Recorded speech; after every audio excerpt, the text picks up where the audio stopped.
Welcome to Adeptus On-Air, the show where we examine how individuals and companies make decisions that drive their business and personal success. Each week, we connect with notable professionals who pull back the curtain on the industries that Adeptus has been on the cutting edge of for the last 30 years, including music, sports, and entertainment, as well as new emerging markets.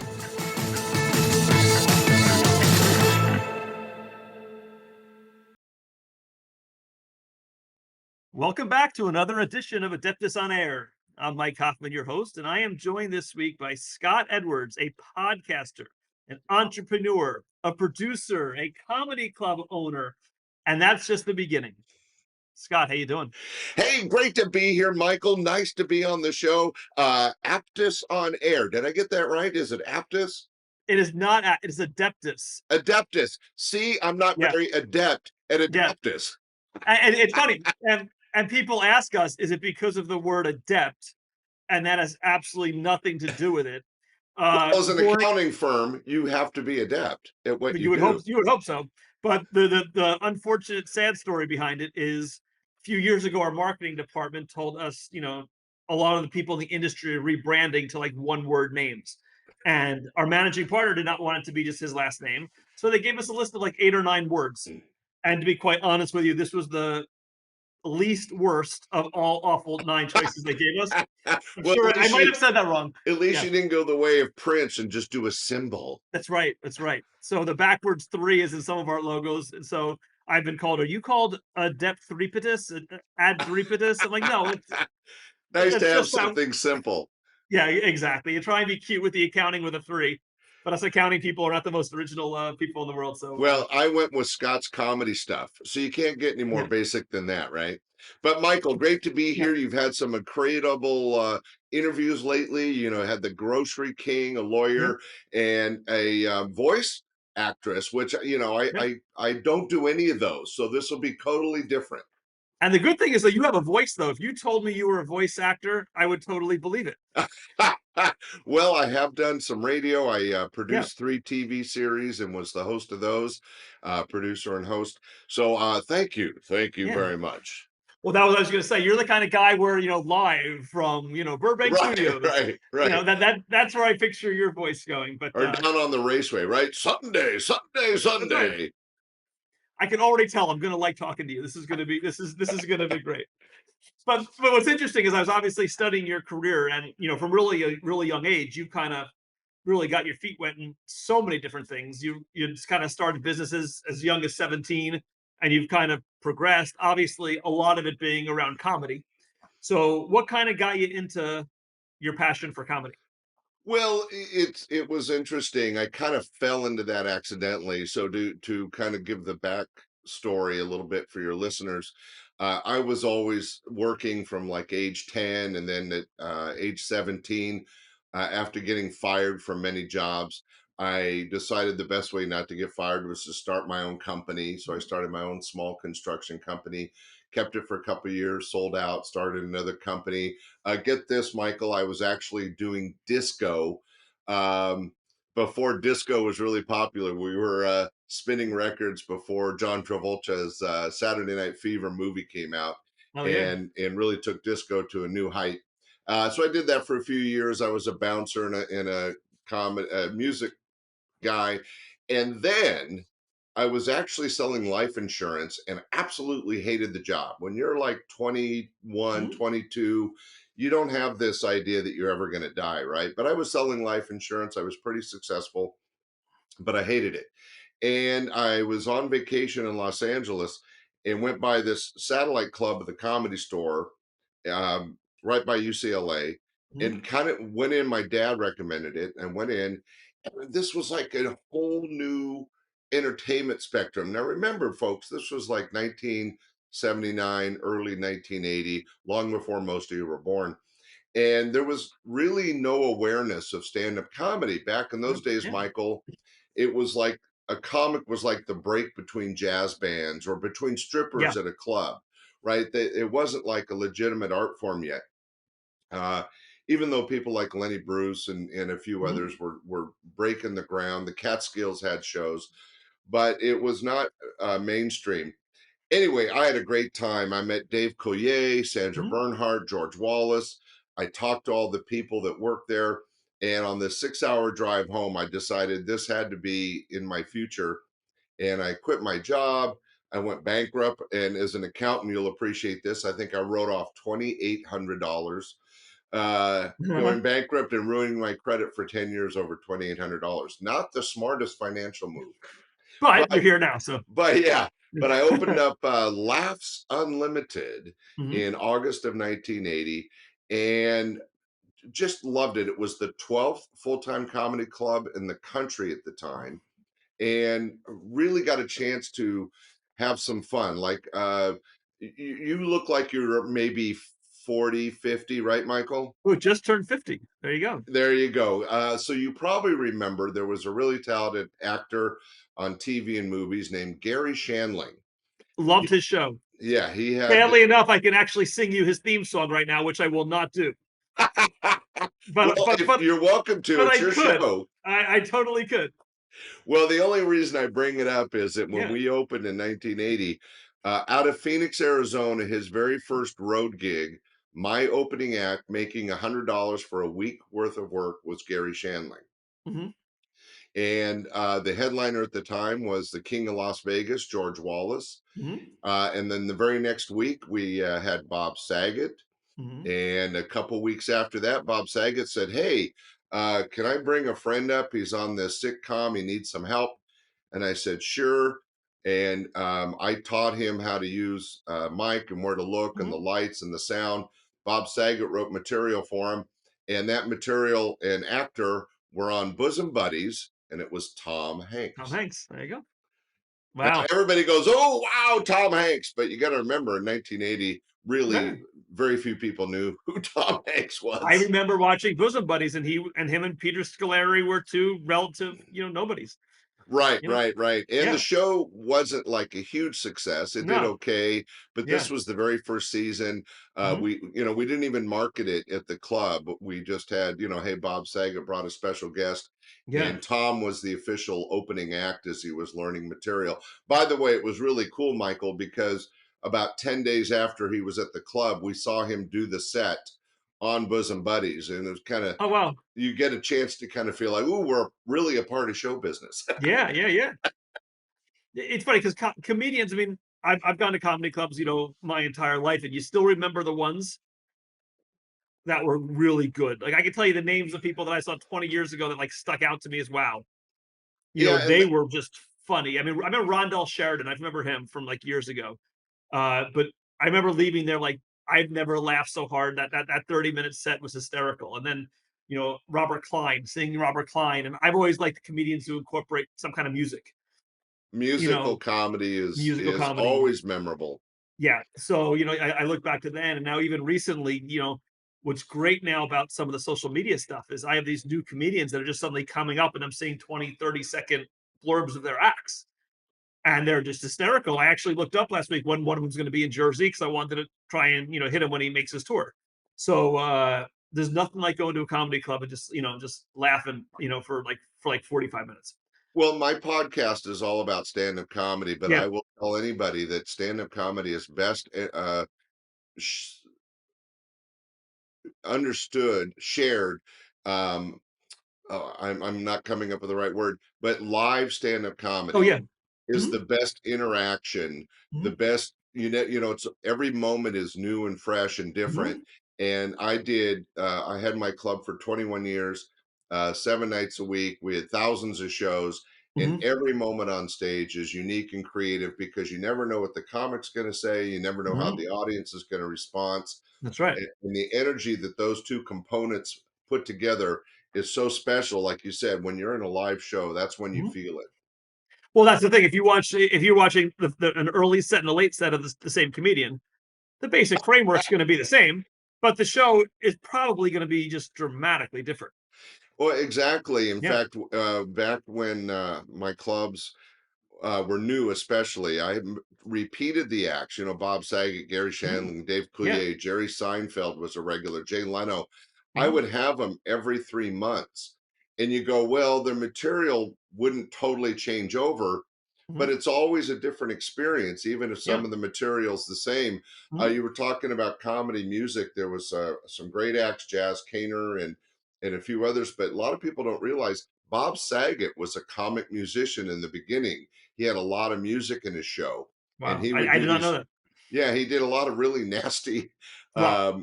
comedic, nasty Yeah. takeoffs of songs, and the audience loved it. And music, as you mentioned, really helps the audience engage Mhm. with Yeah. an entertainer. So putting comedy and music together, it really is one of the best ways to be memorable. And it's funny when you talk about someone like Bob Saget, you went from Mr. Clean and Proper TV dad to a comedian who as raunchy and as dirty as he gets. And I've watched a lot of his things online, and it's so funny how it's so contradictory to Danny Tanner, on TV, which is just makes it even funnier to me because when you watch his show growing up and you see him, and then someone who you don't think would do it does it. To me, it makes it even funnier coming out of that mouth. Well, what was interesting is that he was that kind of comic long before Right. he was Danny Tanner. Yeah. And it was so funny because, in fact, one of our New Year's shows, one of our favorite New Year's shows, Dave Coulier and Bob Saget co-headlined at the club, and this was, I think, during the second season or so of or Full House. So they were celebrities by then, Yeah. and we got people calling up saying, "Oh, we want to bring our 10-year-olds in to see the show." No, Yeah. Exactly. Yeah. it's not the kind of show you think. Yeah. It's not Full House live on stage, right? This is Dave Coulier and Bob Saget in their Right. most raw comedic form, and hilariously funny. When we say someone is dirty, it's just that they have subject matter that's Mhm. not Not relevant kid for. friendly. Yeah. Right, right. It's not like, and they dropped a few f bombs and stuff, but it wasn't. Um, Sometimes you see young comics and they're just, went to the frickin' store to get some frickin' bread because my Yeah. frickin' bitch wife. Mhm. I'm just like, no, that's not what it was. As you mentioned, when you see Bob Saget live, yeah, it was a little raunchy, it was a little dirty, but it was funny and it was a little more Mhm. intelligent. Yeah. Um, and there's a lot of people like that. How do you compare well, you kind of just touched on it, the comedians today versus the comedians, back then? You know, have you noticed a normal trend in the evolution, or do you just think everyone's themselves? No, no, it's definitely shifted, and I think one of the reasons I got out of the industry, from a club owner point of view, and I had a chain of 3 clubs here in Northern Yeah. California, was that comedy was shifting. It's a combination of, the public having short attention span Mhm. syndrome, and that everybody, if they're not being entertained in the first 30 to Mhm. 45 seconds, they're looking at On their the phone. phone or some distraction. And the other is that comics, I think back in the 80s and 90s, but especially in the 80s, what I call the rock and roll era of comedy, people had a shot at getting on the Tonight Show or doing the Mike Douglas show, or Mhm. they had a chance to get a sitcom like Mhm. Bob Saget and Dave Coulier did, or Jerry Seinfeld or Jay Leno. Yeah. They wanted to work clean because Mhm. they could do so much more. Right. Now, that doesn't mean that if there was a really funny act that was a little Mhm. dirty that couldn't make a career. Bobcat Goldthwait comes to mind. There was a Mhm. few others. Robert Schimmel was great, but the ones that wanted that stardom and wanted to do TV, you had to be funny and clean. Right. So that's kind of off the table these days. Hollywood isn't turning comics into showbiz people much in the last couple Mhm. decades. And with the short attention span, it seems to me that comedy has kind of got more of a lowbrow um, Mhm. approach, and it's just not as thought out and as intelligent as I enjoy. Mhm. I find it way more difficult to find a comic that I like now Yeah, in the agreed. last 10 years than I Mhm. did back in the day. Now, I'm pretty jaded. I mean, I've seen some of the best Well, entertainers in the world. you dealt with legends. Yeah. Yeah, and before they were legends and helped them develop, one of my Right. favorite comedy music acts, by the way, you mentioned comedy music, Dana Carvey, Oh, was an incredible full package comedy music. He did impressions. He was mhm, funny, skit comedy. One time he brought his brother's band up, mhm. and his whole set was music and Chopping Broccoli and the Church Lady and all Oh, those yeah. characters. And this is long before Saturday Night Live. And you get to see them develop Mhm. and have fun. They weren't making a crap load of money. It was still something they were doing because it was in their heart and it Sure, was sure. fun, right? Well, As did you opposed to a watch job. did you watch on TV a couple weeks ago the Adam Sandler Mark Twain Award show? I was on CNN. No, I'm sorry, I didn't. Well, if you How go was back it? and watch that, all of his friends came back to honor him. And you mentioned Dana Carvey. Well, Dana Carvey went into song, and Dina Menzel came back and did Opera Man again in song. And so many people did. It was all comedy, but all about Adam. But it was also so much. It was the musical comedy, but it was all his friends that Dan Schneider, Rob Schneider. So as a comedy guy, you'd probably like it because it was all kind of paying tribute to him. Thank you for the tip. I'll go Yeah, look it up. I have to stay away from things like Fox and CNN these days. My yeah. blood pressure can't take it. Well, if you think I watched it on CNN, you're crazy. I haven't been on CNN in years. It's just a matter of, like I said, your social media feeds. One bit came up, I forget which one it was, and I'm like, wow, this looks interesting. So I went on YouTube and I just typed in, Adam Sandler Mark Twain Award. And next thing you know, it's a 2 hour show. I fast forwarded it, and it was almost like watching 5 or 6 comedians. They each had 4 or 5 minute things, but Yeah. it, Well, it, Adam's, it was good yeah, TV. Adam's such a talented Mhm. comic and actor, and he Yeah, has had a chance to work with so many different people. So for them to yeah, come back as a tribute yeah, is not surprising. And what's great is you listed off some of the most talented people out there. And yeah. uh, even though there's this big, vast world of the internet, and Mhm. it's so funny because earlier, Michael, you mentioned that you saw somebody doing 2 minutes or one Yeah, minute of comedy, and he's going to be touring. And I kind of wanted to warn you because I almost can guarantee that was that, the funniest 2 minutes. yeah, these I thought guys that.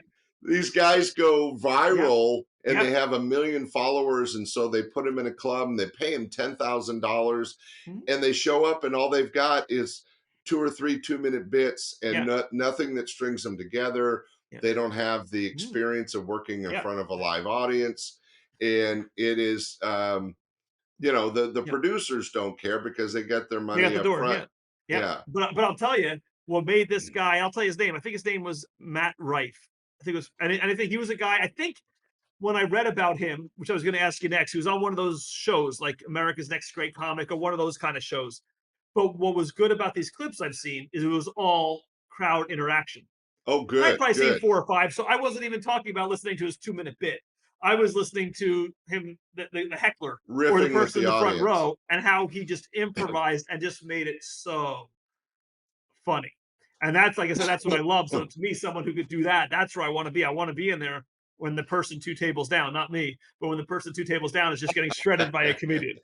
Well, there's always some enjoyment in that, and what it is that makes it fun is not so much the negativity of the interaction, but the uniqueness, the improv of That's it. the moment that makes it so Mhm. much more real. I'll check Matt out. I wrote down his name. I'll Yeah. check him out, and if he's doing crowd work, then Mhm. he's probably more of a real comic and Yes. understands the Mhm. nuances. Mhm. So many people think, oh, stand-up comedy is some guy up on stage just dropping f-bombs. A No. lot of people, you're still young, but a lot of people over 50 won't even bother going to a comedy club these days You're because they right. think it's all just f-bombs and poop jokes, right? And it's not. There's no intellectual quality. The thing we need to get back to, and I'm hoping the pendulum swings Mhm. back, is that the audience demands a little bit more intelligent humor. Now, Agreed. according to TikTok, that's never going to happen, but Mhm. Right. But we'll but you see. but you just said it perfectly, with the exception of we cruise a lot, and obviously there's comedians on a cruise ship, so we'll hit the comedy clubs. And again, what I've stopped doing is going to a comedy club when I don't know the names because, like you said, it's so hit or miss. I might get the guy who's that guy that I'm not going to understand the jokes because they're whatever they relate to. So to me, when I find someone I like, that's who I want to see because at least I know what I'm getting. When you go Well, see a movie or a show, you know who the star is, you know why you're seeing it, you know the basic gist of the storyline, you know the music. yeah, you don't go to Sylvester Stallone movies expecting to see Shakespeare, right? Correct. God, you'd hope not. So it's the Yeah. same as comedy. Yeah. And what cruise ships are a great way to see stand-up comedy Hmm. because those guys, one, they've been vetted, they're Yep. professionals, and Hmm. because they do both an early show and a late show, they have the clean, thoughtful material, Yep. but they can get edgier when you're doing the Friday night 10 o'clock show, right? Yeah. That's correct. Yes. and, Yeah. and that's somebody that's proven their ways. There's a lot of the guys that Jeff Jenna, Tim Bedore, a few others come to Mhm. mind that Bruce Smirnoff used to do a lot of cruises. There's a lot of guys out there that are very funny um, that they learn their trade on the road, which Mhm. is very difficult. It makes you learn and write correctly. Because uh, I'm going to digress a little bit. When you're on the road doing comedy, people need to realize every club you go into is different. In other words, you can't just stay in Hollywood and learn your craft because that audience is not real American people. Is Mhm. you get my Right. point? Or San Yeah. Francisco, Right. you got to go to Oregon or Idaho or New Mexico. Mhm. And trust me, especially when you get in the South, it's a different mindset. You have to present your material differently. And a professional comic, the guys you see on the cruise ships, Mhm. bring it all back circle, have that ability to talk to the everyman. And Yes. that's what made Johnny Carson so good and David Letterman. They came from the Midwest. They could talk to the Mhm. everyman and relate. And that's so important in comedy and just in entertainment. Well, I remember, like you said it perfectly, and I was I'm old enough for a lot of this. Everyone, like you said, was chomping at the bits to get on Letterman, to get on Johnny Carson. But nowadays, there are so many other avenues, and Star Search was probably the first one. But now Or you, the Gong Show. oh yeah, yeah, Remember the sure, Gong I Show? do. You might have been Sadly too enough, I young. do remember the Gong Show. Yes, but now you have funniest comic. You have Well, America's America's Got Funniest. Talent. You have Yeah. all these different things. So now you have all these other mechanisms where you are seeing more comedians. So I think it's an easier, it's probably more competitive, but they have more opportunities to get their big break. Exactly. And like you said, there's people that have done 2 minutes on TikTok and then all of a sudden they're getting a paid show. Correct. In my age, and I'm older, is you had to do all the little open micers and all the regular gigs Mhm. around your region. Let's say I was in Northern California. So if a guy wanted to get big, he would try to build his act up and reach a certain Mhm. headliner or feature status in Sacramento or Northern California, Yeah. then he would go to Idaho or Mhm. Seattle or Nevada. And okay, now it's a different audience. I'm learning more tools to build my trade as a comic. One of the great gifts of stand up comics is making the material sound fresh, like they just made it up. And the reality is, here's a little secret, they've probably said that joke 1,000 times Right. or told that story 1,000 times. But the genius of stand-up comedy and why they become actors many times Mhm. is that when you're presenting the material, you Yeah. want it to feel to the audience like it's fresh and new. It's funny to you. It's like as you're saying it, you're laughing because you think what you said was so funny. Exactly. And, It's like, I just flew in. Well, yeah. no, they didn't just fly in. They Right. haven't been on a plane in a month. But they have a way to act Mhm. it out and make it more engaging to the audience. And that's why one of the things that appealed to me always, even before he was what he is now, Adam Sandler, is I love it that Adam Sandler laughs at himself. Like I remember buying his cassette album, which was a combination of his songs or his comedy acts. And even on that one that was recorded, he's laughing at what he's doing. And I think if the comedian sells it that what I'm saying is so funny, that makes it funnier. You know, and that's where the aspect of, I guess, a little bit of acting, hopefully it's genuine, but at least as you're acting to say, hey, my God, I am so funny that I can't even say this Well, without they're laughing having hysterically. I think that a little psychological work is going on there, Michael, Mhm, and mhm, that is that when the entertainer is having fun, and it's the same with an actor or a singer, mhm. Frank Sinatra, Dean Martin, going back to my days, um, Elvis for people before me. Yeah, yeah. Uh, they were if you're having fun, it's easier for the audience to join in. Mhm. It's like when you hear three people laughing, it's much easier for you to laugh with Yes. them, even if you don't know what they're laughing about, because it those endorphins get shared, the energy Mhm. gets shared. So an entertainer laughing at his own stuff is having fun. One of my great experiences as a club owner was that I grew up in the 60s and 70s, and so Cheech and Chong Mhm. were a big item and one of the best comedy teams out there. Later on, towards the end of his career, Tommy Chong worked for me twice, and having Tommy Chong on stage, even without Cheech, he was just having fun Right. being out entertaining again. And he brought his guitar and did their famous song "Earache My Eye," Mhm. which is dun dun dun dun dun dun. Anyway, he was having fun, and that just made it so much easier for the audience to go along for the ride. And that's why I think someone like a Seinfeld or a what's his name, Ray Romano, any of these guys that go back on tour, they don't need the money. Oh They're yeah, doing it for the genuine love and enjoyment of it, which to me makes it more fun. They want to be there. They don't have to be there.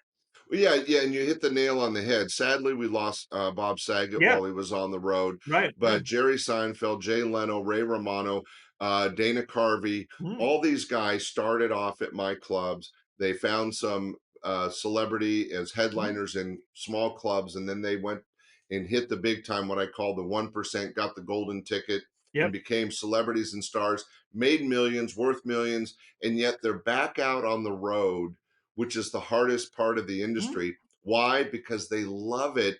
And part of it is the expression of being on stage and sharing your comedy. But I got to be honest, you've heard this as a truism. Entertainers are basically insecure. Mhm. And one of the great things about being an entertainer back on stage, like a Jay Leno, like a Ray Romano, is that you're sharing that energy, you're getting Mhm. that love from the audience. And there's nothing that'll ever replace that, especially Mhm. not being in front of a TV camera. Right. Right. Right. That immediate feedback, like, oh my God, yeah, I'm doing a great job. I'm entertaining people. Yeah, I mean, you're doing a sitcom, you're making millions of dollars, and there might even be a live audience of 50 people, 100 people, Right. but it's not like being in a No. regular comedy club with a low ceiling and 4 or 500 people all laughing at whatever you're saying. I mean, I got to tell you, being on stage, um, all those 21 years, there's such a great connection and feeling with the audience. And I wasn't a comic. I didn't write material, but I was Mhm. considered fairly funny at times. And it was all riffing with the audience and just Yes. having fun. And that's what really um, is important in a any sort of production, is engaging with the audience. And once you have the audience on your side, it's just you just ride it. Now the opposite is true. You get that Mhm. Friday night late show. They're drunk. They're belligerent. They're heckling. It's not as much fun. Sure. You still plug through because the show must go on, Mhm. but you don't it's not as much fun for the entertainers, and eventually it's not as much fun for the audience, but Oh, no, I agree with you. it is what it is. So you've probably seen over your Mm. lifetime 500, 1,000 comedians, and some famous, some not famous. Most not famous and Yeah. still very funny. So that's what I was gonna There's say to you. So I'm sure some stick in your head. So give me off the top of your head, the top three funniest bits or not bits, shows that you've seen. If you could line up one night, not to make money on, but if just to entertain you with a fun audience, what three comics would you like to see for a half hour each? so there's one guy that's famous in the sense that he's done over 100 movies. If you Mhm. googled his name, people go to the Googler, look him up. His name's Larry Miller. Mhm. He's done a lot of movies, been on TV a lot, but he's not famous. Mhm. He's famous but not famous. Never had his own show. He had one of the funniest sets. And what's interesting, Michael, is he never did one, let alone 30 seconds. He never did 2 or 5 minute sets. He did story, Right. and you're laughing all the way through, and then the payoff is incredible. One of his funniest is the 12 stages of drinking, or going snow skiing. He had some amazing bits. So go to Larry Miller, Google him. Yeah, I'm gonna You'll look him up. find he's one of the funniest. I would also have Bruce Baum, and anybody of my generation remembers him as Baby Man Bruce Baum. He did some TV. He was even featured on The Simpsons. Um, he's very, very funny, but he was a prop comic. And his big claim to fame, not only did he have some music, by the way, more Mhm. musical comedy, but Baby Man, Bruce Baum, Baby Man, he would be on stage, and halfway through his set, he would tell a story and get into a large orange bag, and you'd see him rustling around, and he's telling jokes As he's through doing this. the bag, right? And then he would say, the one and only, I mean, I don't remember the lines, Yeah. but he'd rip open the bag and let it drop, and here's this like 30-year-old and not fit man in nothing but a diaper. And he would go on as Baby Man, and he would have like 10 minutes of material and tell the story of Baby Man being created in a lab. And Mhm. it was just so funny. The audiences always were just crazy about him. And then the last act I think I would mention, I like the variety acts, Mhm. and one of our favorites was David Strassman, who was a comic ventriloquist. He had a lot of TV and had some fame here in the US, but to be honest, he's huge in England and Australia. In fact, he's just about to leave on his last kind of farewell tour of Australia. But what was unique about David Strassman was that as a ventriloquist, this is back in the 80s, he had a ventriloquial figure. His name was Chuck Wood. And he and Chuck are doing the normal ventriloquist stuff, and it's very funny. He's very entertaining. And he and Chuck would get in an argument, which was normal for ventriloquial Mhm. figures and, Of and their course. masters. But what was unique about David Strassman is that he would say, okay, you could do the show. I'm out of here. And he would leave, and the the ventriloquial figure is just sitting there on the stand. It's a dummy, no hand up its Mhm. back or anything. And then all of a sudden the head would turn, and then the eyes would turn, and then he'd start talking. I'm glad that fool's gone, Yeah. right? Well, the audience, I don't know if it's from the old Chucky movies or what, Right. but whenever that dummy came alive on stage, and of course he was using um, servos and Mhm. electronics, but it was just the audience was just blown away. It was very entertaining, and back then it was unique and different.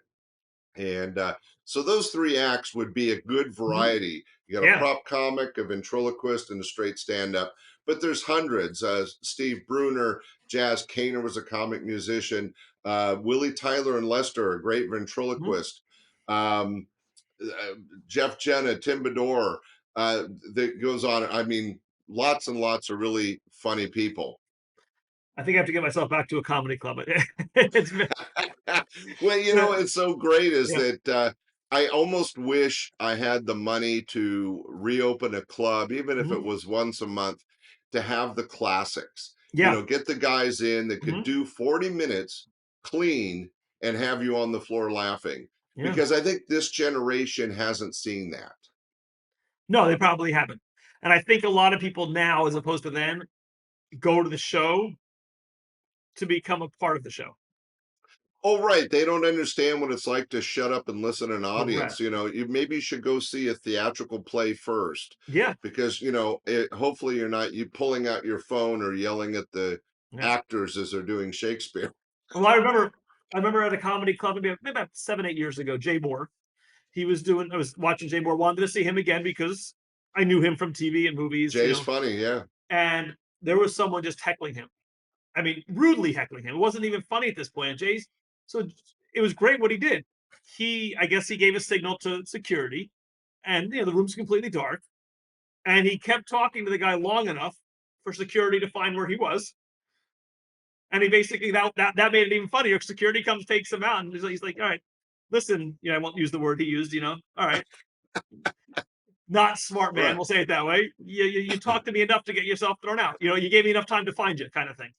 And Right, right. Yeah, people feel because of the internet they have some anonymity, or oh, they're and so just like on the internet you think you can get away with stuff. Well, yeah, people sitting in a dark audience think, oh, I can yell out stupid hmm, crap and make myself part of the show.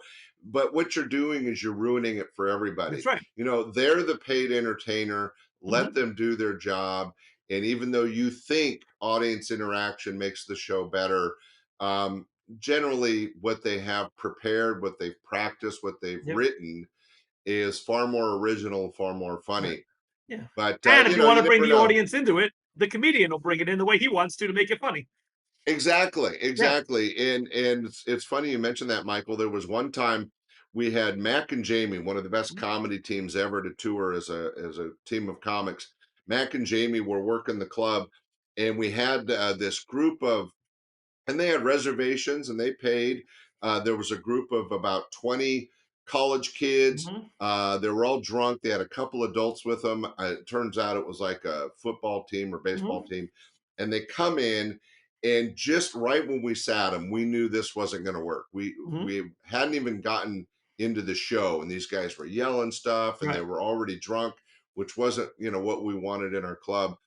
And so I kind of delayed the show, and I had a real good rapport with the police department because I didn't have many Hmm, troubles and didn't have a yeah. lot of drinkers. What's great about a comedy club, side story, Michael, for an accountant, uh, is that what was great is the shows were 2 hours. So you had people in, you sold them a couple drinks, and then you kicked their butts out. Yeah, that's right. People weren't getting drunk, but in Right. this case, they came in drunk. Hmm, Anyway, so I called the police. I kind of told them the story, and it was pretty amazing because before the show even started, I walked in with a police officer at my shoulder up to the guy that seemed to be the eldest in hmm, charge and said, "Hey, we don't think this is going to work. We're happy to give you your money back. You hmm, guys are obviously having a good time all by yourselves. You don't need a comedy show, and we don't want to ruin it for the rest of hmm, the audience. We'd like you to leave." And when they, of course, started yelling hmm, stuff and being pissed, but it was a police officer next to me. So they got up, and what they didn't know is that as they left the inside entrance to the showroom, there were 12 more police lined up 10 feet apart doing a tunnel all the way out of the club. hmm, So they're like being belligerent, and there's just one officer, and we can right. handle this. And they get out the door and they see this line of officers, and they like sobered right up, right? And straightened right up. They escorted them out. Turns out they were all in one motorhome.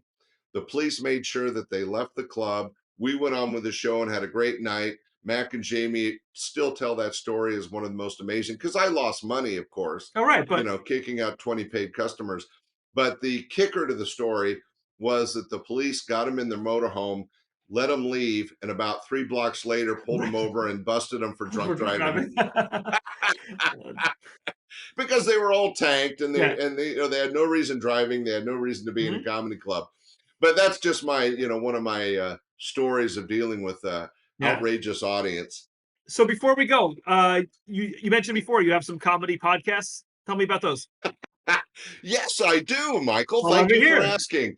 Hey, ladies and gentlemen, if you like stand-up comedy and you've been enjoying a little bit of these stories here with Michael, we have a couple podcasts I'd like to Mhm, share with you. My main podcast is called Stand Up Comedy, Your Host and MC. And Michael, that comes from for over 20 years, I was introduced on stage as mhm, here's your host and MC, yeah, Scott Edwards, right? yeah, So the show's called Stand Up Comedy, Your Host and MC. Go find it on Apple, mhm, Spotify, Pandora, whatever you like to listen to.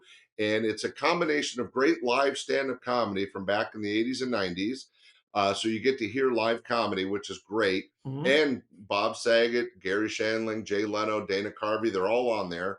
Also, every other week, I actually interview a professional comic or entertainer. And so those interviews are not only mhm, funny and entertaining, but there's a lot of great information in the history of these guys. Mm-hmm. So that's my main podcast, but I also have a little short form because people don't always have 40 minutes to an hour to listen to a podcast. Yeah.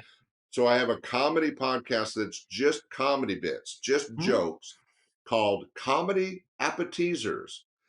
And it's again on Apple and Spotify, Comedy Appetizers. If you get a chance, they're all 3 to 7 minutes, and it's just pure comedy and always a lot of fun. So check those two out if you Yeah. like stand-up comedy. Oh, I definitely will. Thank you, Michael. That 3 to 7 minute thing, I'm gonna like that because that's what I like. I like, Yeah, and it's a real mix. Mhm. Sometimes it's just jokes, sometimes Yeah. it's a story, sometimes it's a bit, but it's a lot of fun. And what's great about being in podcasting, Michael, and I'm sure you're seeing this because you mentioned you get to work with your clients, is that I'm allowed to reconnect Mhm. with all those people I worked with back in the 80s and 90s, Mhm. and we tell stories and we share some great comedy, and it's a lot of fun. And kind of like you said, if you're having a good time, it comes across. You're having a good time, it comes across, it's not work at that point. So, Exactly. yeah, so listen, I really appreciate you coming on. For all you listening, it's my boring reminder that, well, I can't say today nothing constituted legal tax advice because we did not talk tax at all. But it's safe to say Should this I is mention all. money? Yeah, mention money. I have to give a disclaimer. But again, this is merely for entertainment purposes. I hope everyone enjoyed the shows. Oh, Michael, go, stop me. I almost forgot. We got to make sure the audience knows if you like stand-up comedy, you got to go to the ultimate place for stand-up comedy. It's called the Stand-Up Comedy Mhm. Podcast Okay. Network.com. Stand-Up Comedy Podcast Network.com. We have over 18 different comedy-based podcasts. Mhm. We have videos from people like Bob Saget, Bruce Baum, and Dana Carvey. Mhm. We got audio bites from all kinds of great comics, all kinds of great information. Stand-Up Comedy Podcast Network.com. All right, Michael. Sorry, I just wanted to make sure the pros. You ruined my power finish. That's all right. Scott, I really do appreciate though you coming on. It was very enjoyable, and keep making us laugh. Yeah, we'll be back next week with a story about Gary Shandling taking the audience into the bathroom. Something. Stay listening. That's a teaser. Yeah. Thank you so much. Thanks for listening, everybody. Thanks for listening to Adeptus On-Air. If you like this episode, please subscribe and leave a review. If you have a question related to this episode or have a request for what you would like to hear, please email us at marketing@adeptuscpas.com. You can also find us at adeptuscpas.com online or follow us at Adeptus on social media. The views and opinions by the podcast speakers and guests are solely their own and do not reflect the opinions of Adeptus. This podcast provides general information only and is not intended to constitute advice.